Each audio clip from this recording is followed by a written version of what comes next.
পিকে হালদারের আইনজীবী ও তার মেয়ে 3 দিনের রিমান্ডে। অর্থ পাচারের দায় এড়াতে পারে না বাংলাদেশ ব্যাংক, বলছে আদালত।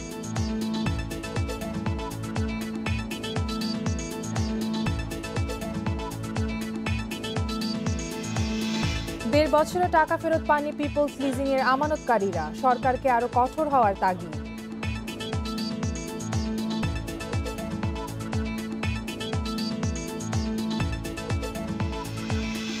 এবং বহুজাতিক কোম্পানি বাজার ধরতে সবুজ কারখানায় ঝুঁকছেন উদ্যোক্তারা। দীর্ঘমেয়াদী ব্যবসায় এর বিকল্প নেই মত অর্থনীতিবিদদের।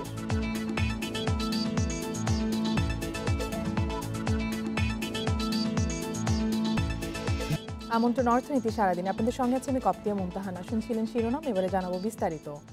পলাতক পিকে হালদারের বিরুদ্ধে অবৈধ সম্পদ অর্জন ও অর্থ পাচারের মামলায় তার আইনজীবী সুকুমার মৃধা ও তার মেয়ের 3 দিনের রিমান্ড মঞ্জুর করেছে আদালত। ঢাকার মহানগর সিনিয়র স্পেশাল জাজ ইমরুল কায়েসের আদালতে আদেশ দেয়। এর আগে দুপুরে তাদের দুজনকে সেগুন বাগিচা থেকে গ্রেফতার করে দুদক। এদিকে হাইকোর্ট বলেছে, পিকে হালদারের অর্থ পাচারের দায় বাংলাদেশ ব্যাংকের দায়িত্বপ্রাপ্ত কর্মকর্তারা এড়াতে পারেন না। বিদেশে পলাতক পিকে হালদারের বিরুদ্ধে গত বছর অবৈধ সম্পদ অর্জনের অভিযোগে মামলা করে দুদক। তার বিরুদ্ধে 3,500-এর বেশি টাকা আত্মসাতের অভিযোগ রয়েছে। দুদক কর্মকর্তারা বলছেন, বিভিন্ন নামে পিকে হালদারের বিনিয়োগ করা বেশিরভাগ অর্থের বৈধ উৎস পাওয়া যায়নি। পিকে হালদারের আইনজীবী সুকুমার মৃধা ও তার মেয়ে অনিন্দিতা মৃধাকে সকাল 10টা থেকে দুদকের প্রধান কার্যালয়ে জিজ্ঞাসাবাদ শুরু হয়। জিজ্ঞাসাবাদে গুরুত্বপূর্ণ তথ্য পাওয়ায় তাদের দুপুরে গ্রেপ্তার দেখান দুদকের অনুসন্ধান কর্মকর্তা। পরে আদালত তাদের 3 দিনের রিমান্ড মঞ্জুর করে। জিজ্ঞাসাবাদে তদন্তকারী কর্মকর্তা মামলা সংক্রান্ত অনেক গুরুত্বপূর্ণ তথ্য পেয়েছেন এবং প্রাপ্ত তথ্যের ভিত্তিতে তদন্তকারী কর্মকর্তা তাদের 2 জনকে গ্রেপ্তার করেছেন এবং বিজ্ঞ আদালতে সোপর্দ করেছেন তাদের। এদিকে দেশ থেকে এত অর্থ পাচারের সময় বাংলাদেশ ব্যাংক কি করেছে তা জানতে চেয়েছে হাইকোর্ট। কেন্দ্রীয় ব্যাংকের দায়িত্বপ্রাপ্ত কর্মকর্তাদের তালিকা আগামী 15 ফেব্রুয়ারির মধ্যে হাইকোর্টে জমা দিতে নির্দেশ দেওয়া হয়েছে। বৃহস্পতিবার বিচারপতি নজরুল ইসলাম তালুকদার ও বিচারপতি মোহাম্মদ মহিউদ্দিন শামীমের হাইকোর্ট বেঞ্চ এই আদেশ দেন। মানি লন্ডারিং এর বিষয়ে পিকে হালদার সহ অন্যান্যদের মানি লন্ডারিং এর বিষয়ে কি দায়িত্ব পালন করেছে, তাদের ব্যর্থতা তারা দায়ী থাকবে না কেন, সেই প্রশ্নটা উঠিয়েছে। দরখাস্তটা সরাসরি খারিজ করে দেওয়া হলো। আর দুর্নীতি দমন কমিশনের কাছে যে ব্যাখ্যাটা চাওয়া হয়েছিল, খুব শর্ট টাইমের মধ্যে এটা তো সম্ভব না, কারণ এরপরেও আমরা ছোট আকারে একটা একটা নোট নিয়ে আদালতকে বলেছি। ওই 83 জনের ব্যাংক অ্যাকাউন্ট জব্দ করেছে দুর্নীতি দমন কমিশন এবং বেশ কিছু ব্যক্তিকে বিদেশ যাত্রা বন্ধের জন্য ইমিগ্রেশনকে অনুরোধ করা হয়েছে থ্রু মিনিস্ট্রি অফ হোম। পিকে হালদার কাণ্ডে সাবেক সচিব এনআই খানের নাম ভুলে যুক্ত করা হয়েছে দাবি করে বাংলাদেশ ব্যাংকের ডিজিএম আসাদুজ্জামানের করা আবেদন খারিজ করে দেয় high court. Uman Harazmi, independent news, Dhaka. 1.5 বছর পার হলো, এখনো টাকা ফেরত পাননি peoples leasing and financial services লিমিটেডের আমানতকারীরা। অর্থ আদায়ে অবসায়ক সঠিকভাবে দায়িত্ব পালন করছে না বলে অভিযোগ তাদের। আর অবসায়ক আসাদুজ্জামান জানান, এখন পর্যন্ত 22 কোটি টাকা আদায় হলেও ফেরতের বিষয়ে আদালতের নির্দেশনার অপেক্ষায় তারা। তবে বিশ্লেষকরা বলছেন, অর্থ আদায়ে সরকারকে আরও কঠোর হওয়া প্রয়োজন। শফিকুল আলম প্রবাস জীবনের সব আয় জমা রাখেন পিপলস লিজিংয়ে। দেশে ফিরে এ সুদ দিয়ে সংসার চালাতেন তিনি। পিপলস লিজিংয়ে অর্থ হারিয়ে দুশ্চিন্তায় বছর দেড়েক আগে ব্রেইন স্ট্রোক করেন তিনি। এখন তার চিকিৎসাও বন্ধ হওয়ার উপক্রম। যেহেতু বাংলাদেশ ব্যাংকের অনুমতি ছিল, তো হঠাৎ করে বন্ধ হয়ে যাওয়ার কারণে আমি আর কিছু করতে পারলাম না। শফিকুল আলমের মতো পিপলস লিজিংয়ে টাকা রেখে অনেকেই আর্থিক সংকটে। অর্থ আদায়ে কোনো অগ্রগতি না থাকায় অবসায়ককে দায়ী করছেন তারা।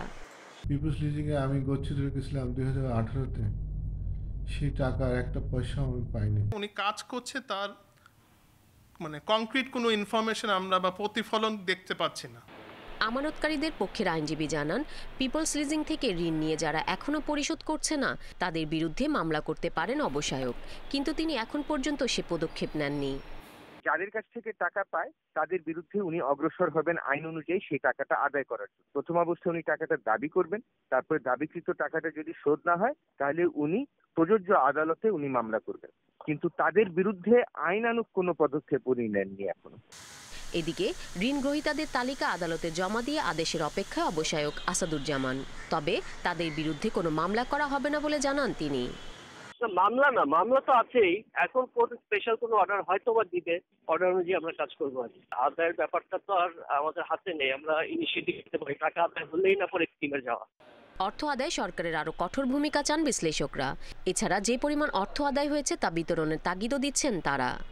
অবসায়ন প্রক্রিয়া যিনি করছেন না কেন বা যারাই করছেন না কেন, তারা যেন এক ধরনের স্থবিরতায় পড়ে আছেন, এবং এই স্থবিরতা যতদিন চলবে টাকা ফেরত পাওয়ার সম্ভাবনা ততই ক্ষীণ হয়ে আসবে। অবসায়ন প্রক্রিয়ার মাধ্যমে অর্থ ফেরত পেতে হলে, আংশিকভাবে ফেরত পেতে হলেও যেটা দরকার সেটা হচ্ছে তড়িৎ গতিতে অবসায়ন প্রক্রিয়া সম্পন্ন করা।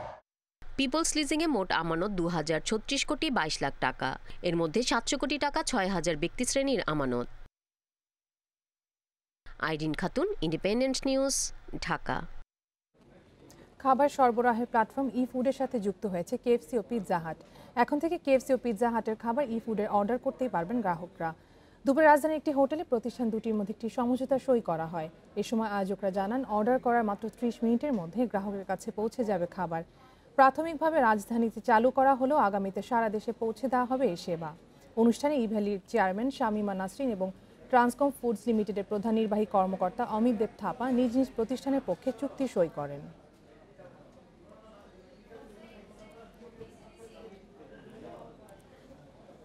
বহুজাতিক কোম্পানির বাজার ধরতে সবুজ কারখানার দিকে ঝুঁকছেন দেশীয় উদ্যোক্তারা। গাজীপুরের টঙ্গীতে এই ধরনের একটি প্যাকেজিং কারখানা নজর কেড়েছে সবার।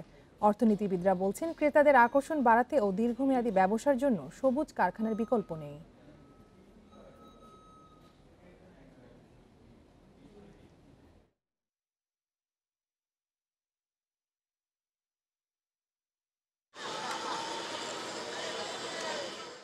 এক্সক্লুসিভ ক্যান লিমিটেড পরিবেশ বান্ধব এই কারখানায় তৈরি হচ্ছে রঙের ছোট বড় ক্যান, আইসক্রিমের বক্স, মোবিলের ক্যান, ঔষধের বোতল সহ নামি দামি কোম্পানির বিভিন্ন পণ্যের মোড়ক। দাবি করা হয় দেশের প্রথম সবুজ প্যাকেজিং কারখানা। 1.25 লাখ বর্গফুটের মাঝারি মাপের এই কারখানায় নেই কোনো বৈদ্যুতিক তারের ব্যবহার, ফলে বিদ্যুতের শর্ট সার্কিট থেকে আগুন লাগার নেই কোনো সম্ভাবনা। আবার কোনো কারণে ছুটির দিনে কারখানায় আগুন লাগলে উত্তাপ আর ধোঁয়ার উপস্থিতি বুঝে নেওয়ারও স্বয়ংক্রিয় কার্যক্রম শুরু হবে। আর আগুন লাগার পরও অন্তত 1.5 ঘন্টা থাকবে বিদ্যুৎ সরবরাহ ব্যবস্থা। পণ্যের উচ্চমান ধরে রাখতে কারখানায় 26টি মেশিনের মধ্যে 22টি রোবট চালিত। আর কারখানার মেঝেতে বসানো হয়েছে উন্নত মানের পলি ইউরেকিং কোটিং, যা উৎপাদিত পণ্যকে ময়লা আর জীবাণুমুক্ত রাখছে। সব কিছু অটোমেশন। আগে ছিল যে ম্যানুয়াল, মানুষের অ্যাক্সিডেন্ট হইতো, অনেক দুর্ঘটনা হতো। এখন কোনো অ্যাক্সিডেন্ট হয় না। আমাদের বাৎসরিক বেতন ভালো বাড়ে, আমাদেরকে সুযোগ সুবিধা ভালো বাড়ে, আমাদের ক্যান্টিনে খাওয়ার জন্য। প্রতিযোগিতামূলক বাজারে বহুজাতিক কোম্পানিগুলোর চাহিদা থাকায় আর প্রতিষ্ঠানের সুনাম বাড়াতে ব্যয়বহুল হলেও এ উদ্যোগ জানায় ব্যবসায়ীরা। বহুজাতিক কোম্পানি এবং লোকাল কোম্পানিগুলো আমাদেরকে খুব এনকারেজ করতেছে। আপনি যদি লুব্রিক্যান্ট সেক্টরও দেখেন, আমাদের প্যাকেজিং চেঞ্জ হয়ে গেছে। আপনি যদি আইসক্রিম সেক্টর দেখেন, প্যাকেজিং চেঞ্জ হয়ে গেছে। আমরা এই কমপ্লায়েন্ট ফ্যাক্টরিটাতে এই জায়গাগুলোকে ফুড সেফটি, হেলথ সেফটি এগুলোকে খুব বেশি অ্যাড্রেস করেছি। অর্থনীতিবিদরাও বলছেন, সবুজ কারখানার জন্য ব্যবসায়ীদের আগ্রহী করে তুলতে সরকারেরও আছে নানা চেষ্টা, আর বিদেশি ক্রেতার চাহিদা তো থাকছেই। প্যাকেজিংটা তো একটা ব্যাকওয়ার্ড এবং ফরওয়ার্ড লিঙ্কেজে হিসেবে কাজ করে। তো যখন মনে করবে যে না, এই প্রোডাক্টটার প্যাকেজিংটাও একটা গ্রিন ফ্যাক্টরিতে উৎপাদন হচ্ছে, তখনও কিন্তু বায়াররা এটাতে অ্যাট্রাকশন ফিল করবে। সুতরাং এখনকার যুগই হচ্ছে, আপনি যত বেশি কমপ্লায়েন্ট হবেন, যত বেশি এনভায়রনমেন্টাল ফ্রেন্ডলি হবেন, তত বেশি আপনি বড় বড় মার্কেট যেগুলো আছে, বড় বড় কোম্পানি যেগুলো আছে, সেগুলোকে আপনি অ্যাট্রাক্ট করতে পারবেন। মজার ব্যাপার হচ্ছে, 5 তলার এই কারখানার কর্মীদের কাজের উপযোগী তাপমাত্রা বজায় রাখতে দরকার অন্তত 400 টন শীতাতপ নিয়ন্ত্রিত ব্যবস্থা। কিন্তু তুরস্ক থেকে আনা যন্ত্রপাতি দিয়ে মিনিটে 20 বার করে বাইরের হাওয়া এনে তা ঠান্ডা করার ব্যবস্থা থাকার কোনো এসির দরকার হচ্ছে না। Sohel Rana, independent news, Gazipur. নতুন মার্কিন প্রেসিডেন্ট জো বাইডেন দায়িত্ব নেওয়ার পরই ব্যাপক উত্থান হয়েছে ওয়াল স্ট্রিটে। বিশ্লেষকরা বলছেন, নতুন নেতৃত্ব করোনার মন্দা থেকে অর্থনীতিকে পুনরুদ্ধার করবে, এমন আশায় মার্কিন বিনিয়োগকারীরা শেয়ার বাজারে নজর ফিরিয়েছেন। দায়িত্ব নেওয়ার প্রথম দিনই বেশ কিছু বাণিজ্যিক নিষেধাজ্ঞা বাতিল সহ 15টি নির্বাহী আদেশে সই করেছেন প্রেসিডেন্ট বাইডেন। এরপরই মার্কিন S&P 500 সূচক বেড়েছে 1.4%, প্রযুক্তিভিত্তিক নাসডাক 2% এবং ডাও জোন্স ইন্ডাস্ট্রিয়াল সূচক বেড়েছে 0.83%। শপথের আগেই করোনায় ক্ষতিগ্রস্ত মার্কিন অর্থনীতির জন্য $1.9 ট্রিলিয়ন প্রণোদনার ঘোষণা দেন বাইডেন। অন্যদিকে ওয়াল স্ট্রিটের উত্থানের প্রভাবে বৃহস্পতিবার ইতিবাচক অবস্থায় রয়েছে এশিয়া, অস্ট্রেলিয়া ও ইউরোপের শেয়ার বাজারও। এবারে শেয়ার বাজারের খবর। সপ্তাহের শেষ কার্যদিবসে মূল্যসূচক বাড়লেও লেনদেন কমেছে দেশের 2 শেয়ার বাজারে। এ সময় ঢাকা স্টক এক্সচেঞ্জে লেনদেন কমেছে 204 কোটি 2 লাখ টাকা এবং দর হারিয়েছে লেনদেনে অংশ নেওয়া 40 ভাগ প্রতিষ্ঠান। বৃহস্পতিবার কিছুটা ধীরগতি থাকলেও দিনের শুরু থেকে ইতিবাচক অবস্থায় ঢাকার শেয়ার বাজার।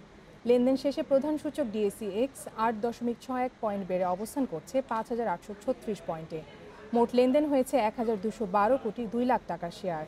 লেনদেনে অংশ নেওয়া 360টি কোম্পানি ও মিউচুয়াল ফান্ডের মধ্যে আজ দর বেড়েছে 132টির, কমেছে 143টির এবং অপরিবর্তিত আছে 85টি প্রতিষ্ঠানের শেয়ার দর।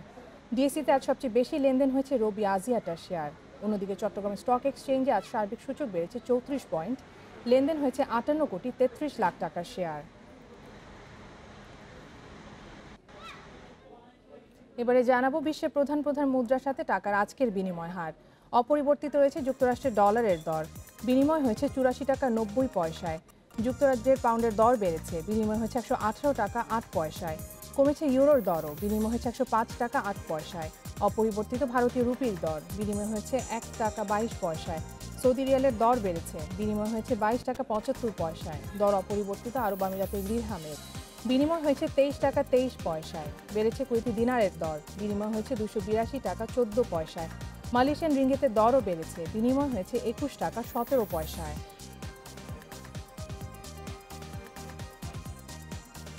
শেষ করব অর্থনীতি সারাদিন, শিরোনামগুলো জানিয়ে দেবো আরও একবার। পিকে হালদারের আইনজীবী ও তার মেয়ে 3 দিনের রিমান্ডে। অর্থ পাচারের দায় এড়াতে পারে না বাংলাদেশ ব্যাংক, বলছে আদালত।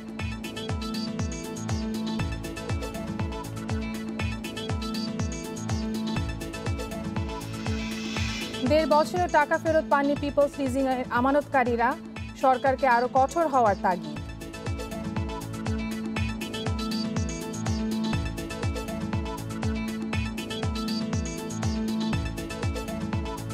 বহুজাতিক কোম্পানি বাজার ধরতে সবুজ কারখানায় ঝুঁকছেন উদ্যোক্তারা, দীর্ঘমেয়াদী ব্যবসার বিকল্প নেই মত অর্থনীতিবিদদের।